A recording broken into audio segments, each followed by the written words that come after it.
It's been a while, dude. It's been a while since I could product review a bow. Hello, welcome back to the YouTube channel. MFJJ here with podiumarcher.com, looking at the Hunting Public's new bow from Bear Archery, the Adapt 2 HP. Let me first start by saying, go to your local pro shop. They should have this down there. You need them, they need you. It's a relationship you need to work on. Do not buy it from me, even though you can. Please do not buy it from me. If you're going to buy it online, podiumarcher.com for all those archery needs. $99 and up is free shipping, and coupon code MFJJ may just save you a little bit of money. I would like to commend, secondly, the Hunting Public for finally allowing an actual efficient cam system on their bow. I know there's a lot of people out there that love a single cam bow, but what you're going to notice on this bow, which we haven't tested it yet, but we will, versus the previous one, is this bow is a hell of a lot faster, and speed equals energy, and energy is lethality. It's really important. This system is going to be a lot better than what they had originally. Bow comes in at 4.1 pounds, right? A 31 axle to axle, 6.5 inch brace height. You can buy this as a bow only or in one of two different kits, which the kit they sent us is the Ready to Hunt Plus kit. It's got a slider sight with dual pins. It's got an upgraded quiver with a light in it, like some really expensive extra add-ons. But bow only is $579. Basic Ready to Hunt package is $679, which is a biscuit, basic front sight, stabilizer, quiver, all lower end stuff. And then the RTH Plus is $879. $679 model is probably going to be the bulk of the ones that you buy out there, but they did send us that, so we will go over those parts after we tested everything, because we're still trying to keep the weight relatively accurate to what it's supposed to be. 330 foot a second speed rating, and it's probably actually pretty close to it, unlike its predecessor that was slower than that speed rated and then way slow in the actual published tests we did on the other one. So without further ado, let's measure some of this Hunting Public stuff. All right, for 31, I'm going to go to the right side here. And that's maybe 31 and a 16th, I would say. Yeah, it's like 31 to the center of the axle, but I'm on the right side of the axle. So I have to go off the right side of the axle here. Yeah, I'd say 31 and a 16th. Brace height's right at 6.5 to the center of the string. 6.5 and 31 and 1/16th. So close, but just reflex geometry. This looks like it's got, I'd say 2 3/4 of reflex. 2 3/4 of reflex with a 26-inch riser. A little more reflex than I'd like, but beggars can't be choosers. We have 45 to 60 pound peaks, 55 to 70 pound peaks. It is 27 to 32 inches draw length adjustability, all built into the cam, and it's an 80% let off bow. I do like grape smash. It's good. You want to try it? I would like to say we do have to set length on this. Thank you, Bear, for actually putting the exact draw length on here instead of like A plus B equals C squared that most bow brands do. Thank you. I can't even read it. Can you read it? So we're trying to line up with that bolt hole. It looks like it's right on it. Is that 30? Yep, that is dead nuts 30. Okay. Give me a record. It looks like the draw length is dead on at 30 inches. So way to go, Bear. That's nice. The loadout point on this bow is 32 inches, which is longer than its axle to axle, which is a very positive thing. Like, you want your string leaving as far out on the cam as possible, and it's pretty impressive to see a company that makes entry-level to mid-level products. I mean, I know they make everything all the way up, but to take those attributes into their more affordable bows is phenomenal. Thank you, Bear. It's nice to know you're paying attention to that. All right, we're measuring between 4.2 and 4.3, leveling up to 4.3, but I think that's very accurate considering we still have a sling on here, we still have a quick disconnect, and it has an arrow rest on it. So, I mean, this bow weighs 4.1 pounds. All right, so 70 pounds, 30 inches, 350 grains. We are looking for 330 foot per second. Let's see. All right, here we go. 319, 317. Pretty close to what I expected. I'm willing to bet if you took this peep out of here, because we always shoot these without a peep on them, you're probably gaining 3-4 feet just with that peep. In fact, I'm going to. Okay, round 3. Now we have it without a peep in it. Hope I didn't damage anything here. 320, 321. Called that. What do you call it? I said it was probably 3 feet. I'll call that a 321.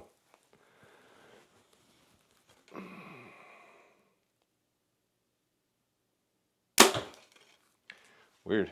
315, 317. So that's 316. So now we're down to 318 total average. Uno más.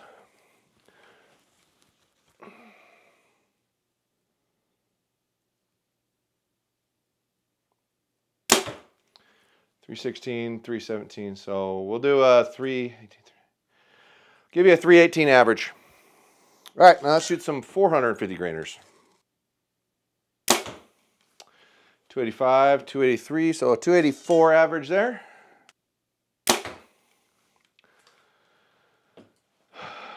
283, so move it to 283. Okay, 283. Now we're gonna do some 650s. 241.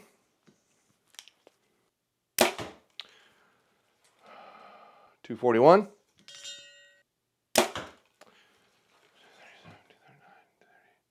So I'll bump that down to 240. We'll go ahead and set this at 28 inches and shoot it again for you with 450s. Now all the pegs are set right. We are 28 inches, 70 pounds, 450 grain arrows. Son of a beast.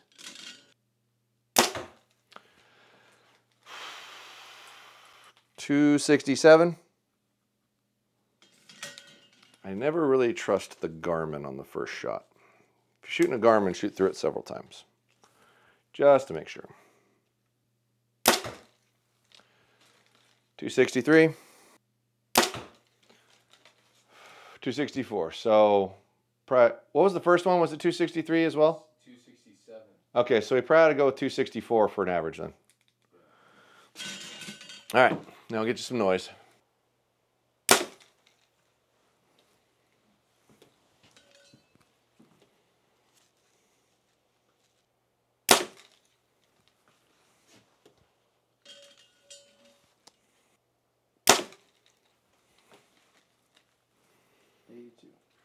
All right, we got an 82. Let's get to the board and get you some numbers. All right, so we got 318 for speed. That's 12 feet slow. Not shocking, honestly. Like I said, most brands are within 10, so that's still pretty close to the average. And if I remember right, I'd have to go back and watch it. But the single cam version of it was way slower than 12 feet off. It was drastically off. 283 at 450, 241 at 650 for you. I mean, if you're following the hunting public, you probably like heavy arrows. Just throwing that out there, you know. That's probably more your number. And 264 foot a second at 28 inches. So you can quantify 9.5 to 10 feet a second per inch of speed loss in that middle range. So if you set it at 29, it's going to be 274 probably, 3.4, somewhere like that. Give you an example all the way down. So you'll have an idea what you're really going to get. All right, let's put some numbers in here. Speed, we got 318.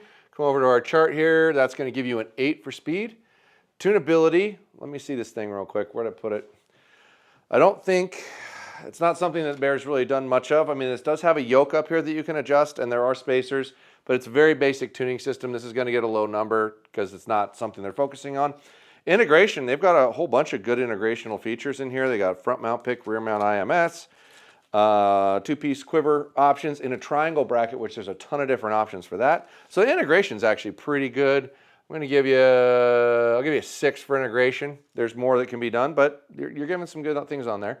Honesty, your weight was spot on, your brace height spot on, your axle to axle was a 16th long, your draw length spot on. Your speed's 12 slow, but that's pretty close. I'm going to give you a 12 for honesty. You're pretty honest. Feel, for a $500 or $579 Bear bow, this actually feels pretty good. It's not horribly aggressive. I'll give you a 6. Design, I mean, we're not blowing the doors off of anything here, but there's some decent amount of machine work. I am still completely baffled how Bear makes a bow for this price. I don't get it. I don't understand it. Someone please explain it to me. We're having a conversation on a podcast, Pony Marcher podcast. Go check that out. It's a good one. With Scott from Bow Talk, that we both thought they were made in China. Especially the cardboard that they come in looks like Chinese cardboard. If you've ever received a lot of product one way or another, it looks very different. But they're made in America, 100%. So shockingly, so anything that I didn't say it, he did, so technically he was wrong. But yeah, this is an American-made bow for that kind of money. I don't understand how they're doing it. So somebody explain to me how that's occurring. But in any event, there's nothing blowing your socks off about the design, so I'm just going to give you a middle of the road. Value.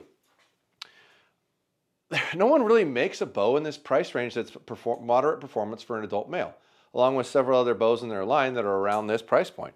I'm giving you a 5 for value. Like, this thing's incredible for the money. It really is. Sound, you were at the high of our sound. Like, it was 82, 82 and a half, which an explanation on sound here, it's not the worst bow we tested, but it's near it. Decibels are doubled at 10, right? So the difference between like 70 and 80 is twice as loud. So when you're looking at like the best thing we've tested, which was a Matthews at 77 to 82, that's 50% more loud. Okay, so it's a big number. And I don't know why they measure decibels that way because it doesn't make any sense numerically, but it's what they're doing. So to give you an idea, that's a pretty big deal. Appeal, I think this bow has a lot of appeal. The grip's actually decent for a rounded contoured grip. There's decent cuts in it. It's a pretty good looking bow. I'll give you a 3. All right, let's see what we get here. I'm going to give you a 56, which for a $580 bow is amazing. It really is. My hat's off to Bear for what they do. I wish more brands would come into a competitive price point structure with these guys for things that are geared toward an adult. Most of what you find in this range has really big adjustments and they're not really fast and they don't have a good back wall, which for performance for an adult is very difficult. So head on down to your local shop and give this bow a try and buy it from them. That's what I'm telling you to do because I'm not after their business. So thanks for watching, guys. I hope you learned something. So these packages are quite impressive, and we're going to put this one together here in a second. But the RTH package, to add $100 to a bow and to have a functioning bow, good luck trying to do that any other way. It's an amazing, amazing deal. Now, granted, it is all imported products, but it's $100. What do you expect? But for a $300 total, I mean, this sight's damn near $300 by itself. So it's a pretty darn good setup for the money. I mean, personally, I would probably venture away from the biscuit style and go to something in a fall away for overall accuracy over the long run and being able to shoot helical fletch, which would help stimulate the accuracy. But all in all, this thing's really hard to beat. And the quiver that comes on it's pretty freaking nice too.